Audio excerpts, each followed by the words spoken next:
Aujourd'hui, je vais encore contenter quelques enfants. Ils aimeraient une maison de jeu dans le jardin et si possible, elle peut être posée sur des piquets, afin qu'ils puissent grimper dedans. Ils ressemblent bel et bien à de petits architectes qui comptent sur Roger pour tout réaliser. Et il faut aussi que cela soit joli et sécurisant. Naturellement, je vais faire de mon mieux. Naturellement, ce dont les enfants n'ont pas tenu compte dans leur concept, c'est le budget. Dans le magasin, une solide maison de jeu coûte bien vite 1000 €. Roger veut construire son propre concept avec un budget nettement inférieur. Il s'agit donc de limiter la quantité de bois sans pénaliser la solidité. Les 4 piquets seront enfoncés en partie dans le sol et immobilisés dans le béton. Pour préserver très longtemps le bois, Roger traite un morceau avec un enduit de fondation. De cette façon, l'humidité du sol ne peut pas atteindre le bois. L'enduit est vite sec. Roger positionne la construction, creuse les 4 trous et y déverse un peu de turbobéton. Puis, il y place la construction et l'ajuste de niveau dans toutes les directions. Maintenant, les trous peuvent être rebouchés avec le mélange de béton. Ensuite, il verse l'eau sur le mélange sec. Cela semble peut-être une manière spéciale de travailler avec le béton, mais c'est aussi un béton spécial, destiné à fixer les piquets. Il ne doit plus être mélangé, il n'est donc pas mou, et vous ne devez pas placer des étais et des appuis. Je peux tout positionner dans le mélange sec, et je verse l'eau que par la suite. Un avantage supplémentaire est qu'il est déjà dur après un quart d'heure. Roger peut ainsi continuer à travailler dessus tout à l'heure. Et Roger pense aussi à celui qui doit tondre le gazon. C'est pourquoi il fixe quelques pavés autour de chaque piquet avec le béton. Tandis que le béton durcit, il fabrique l'échelle pour la maison de jeu. Il scie les barreaux à partir de piquets de clôture.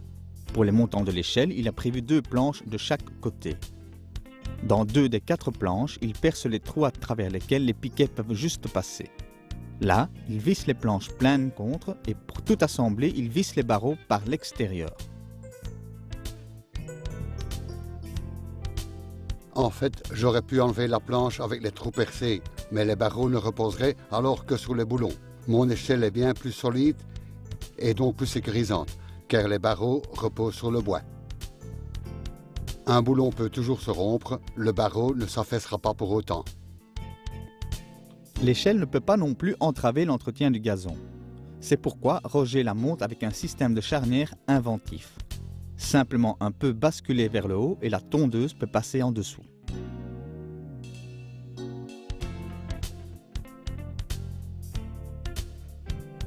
Faites attention avec les points charnières aux jouets. Fixez-les toujours de telle sorte que les doigts ne peuvent jamais être coincés. Et songez aussi qu'une échelle doit être assez large et solide pour un adulte, afin de pouvoir atteindre rapidement les enfants au-dessus en cas d'urgence.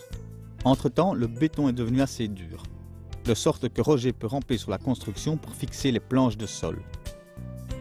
À chaque fois, il laisse un peu d'espace entre chaque planche. Dans ce cas-ci, si peu que les doigts des enfants ne peuvent pas passer à travers. Les parois latérales autour de la plateforme ont ici une fonction importante. Elles doivent pouvoir largement supporter des enfants qui s'y appuient contre. Aujourd'hui, mais aussi dans quelques années. Aussi travailler avec des vis en inox, celles-ci ne peuvent pas rouiller. Et réaliser la balustrade à une hauteur d'au moins 70 cm sans appuis horizontaux qui pourraient servir de marchepied. Roger fixe chaque planche avec 2 vis et au centre, il a encore prévu un appui supplémentaire. En soi, les planches sont trop minces pour offrir une solidité suffisante, mais une poutre plate sera placée par-dessus tout à l'heure. Pour les travaux comme celui-ci, une échelle pliante est bel et bien pratique.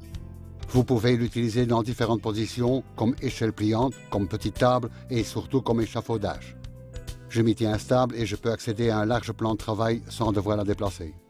La planche qui est posée plate sur la balustrade assure à la fois la solidité et une belle finition. À l'avant, cette planche ne se prolonge pas au-dessus de l'escalier, mais bel et bien au-dessus de l'ouverture à côté. Le pourquoi deviendra évident tout à l'heure. Pour la couverture de toiture, je vais utiliser les mêmes planches que pour la balustrade. mais je vais les placer avec un chevauchement. Je traite ces planches à l'avance avec une lasure protectrice car autrement, le produit ne peut plus s'intercaler au chevauchement. Le bois est déjà imprégné, mais une protection supplémentaire ne peut jamais faire de tort. Certainement pas pour ces planches qui serviront de toit. Celles-ci sont totalement exposées à la pluie et à la lumière UV. Cette lasure en phase aqueuse est pourvue de pigments qui retiennent la lumière UV et protègent le bois. En outre, la lasure retient l'eau, ce qui fait que le bois en lui-même reste sec. Après une petite heure, la lasure est déjà sèche et Roger peut monter le toit. Ceci peut être une simple construction, car sa fonction est surtout décorative. Il transforme son échafaudage Gallico en échelle et visse les planches du toit de bas en haut sur les triangles. Il doit scier les planches sur mesure au faîte. Pour éviter que de l'eau de pluie y ruissellerait, il fixe les deux parties l'une sur l'autre avec une colle qui colmate en même temps. Naturellement, il applique une petite couche de lasure sur le joint du bois non traité qui est maintenant mis à nu avant de monter le fait.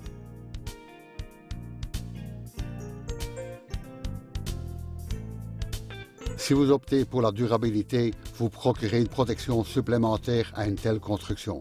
Le bois est bel et bien imprégné sous pression, mais une couche de lasure préservera la beauté du bois plus longtemps. Roger opte volontairement pour cette lasure à base d'eau.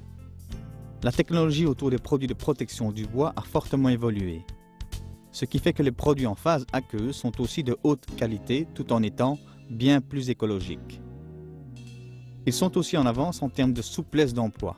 La lasure sèche vite, ce qui permet de donner une seconde couche le même jour, et vous pouvez simplement rincer les outils à l'eau. De cette façon, ils sont encore plus écologiques, car vous n'avez pas besoin de white spirit nocif.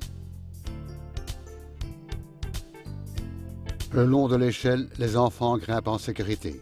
Ils arrivent sur la plateforme à travers cette ouverture et ils doivent repasser par ici. Mais ce n'est pas vraiment agréable pour un enfant de devoir descendre de cette façon. Vous l'avez déjà compris, pour cela, j'ai prévu un toboggan. Roger veut être conséquent. Le toboggan doit donc pouvoir céder la place à la tondeuse.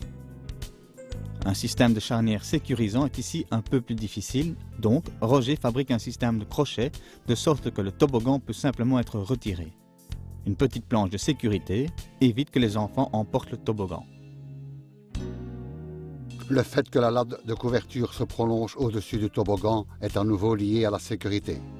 Celle-ci force les enfants à s'asseoir pour descendre. Toutes sortes de dimensions, comme la hauteur minimum d'une balustrade, sont fixées dans les règles. Vous trouvez naturellement plus de détails à ce sujet dans Dobit Magazine. Et en guise d'extra, Roger suspend encore 2 seaux à une corde pour les utiliser comme palans. Apparemment, les petits architectes sont satisfaits de ma réalisation. Et je suis aussi satisfait de la maison de jeu. Elle est bien construite et elle est sécurisante. Elle durera longtemps et elle n'a coûté que 350 € de bois. Tandis qu'une telle construction en kit reviendrait environ à 1000 €, du moins si vous voulez un modèle élaboré et de qualité. Dobit Magazine vous donne tous les détails sur la construction et si vous voulez revoir cette émission, révisionnez-la sur dobit.be. Et n'oubliez pas, ce que vous faites vous-même, vous le faites généralement mieux. À la semaine prochaine.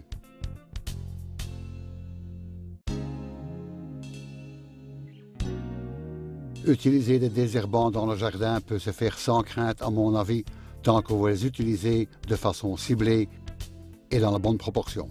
Mais distinguez certainement un pesticide total et un pesticide sélectif.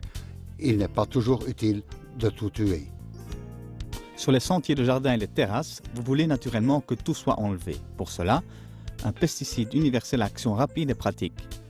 Ce produit est déjà absorbé dans les 2 heures. Mais si vous voulez par exemple tuer uniquement des orties et des chardons, ou uniquement du gazon ou uniquement la mousse, optez pour un produit spécifique. C'est nettement moins polluant et vous épargnez aussi les autres plantes. Aujourd'hui, il existe aussi un produit pour tenir à l'écart les mauvaises herbes entre vos buissons. Celui-ci se fixe dans la couche de terre supérieure, ce qui fait qu'il est uniquement absorbé par de petites plantes aux racines peu profondes. Les buissons ne sont donc pas attaqués.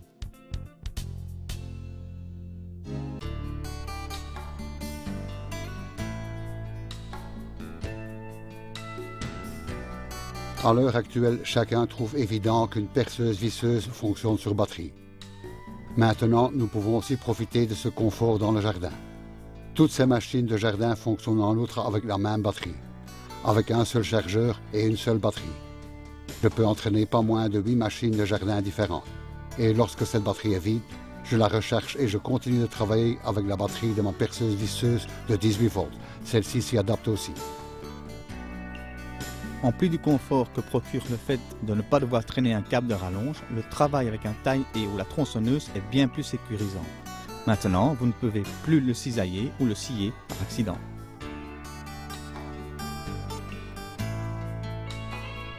Il existe aussi une variante montée sur un manche télescopique. Si vous ne devez plus effectuer ce travail sur une échelle, c'est également plus sécurisant. Cet alligator est encore une variante de la tronçonneuse. Grâce à ses mâchoires spéciales, vous pouvez scier les branches sur le sol sans les ramasser. C'est aussi plus sécurisant. Et pour le véritable jardinier, le cultivator, la cisaille à gazon et le souffleur de feuilles fonctionnent aussi sur batterie.